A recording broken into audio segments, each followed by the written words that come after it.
ராம் ராம். ஸ்ரீ ராமகிருஷ்ண பரமஹம்சரின் பொன்மொழிகள். இருவிதமான ஞானியர்களை நாம் காண்கின்றோம். ஒரு வகையினர் குரங்கு குட்டி போன்றவர்கள், மற்றவர்கள் பூனைக்குட்டி போன்றவர்கள். குரங்கு குட்டி தன் தாயை கெட்டியாக பிடித்து கொள்கிறது.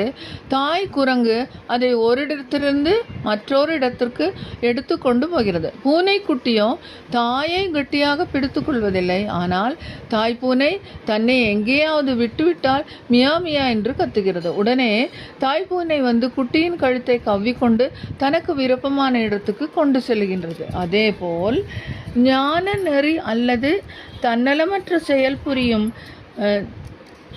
ஞானி முக்தி நிலையை அடைவதற்கு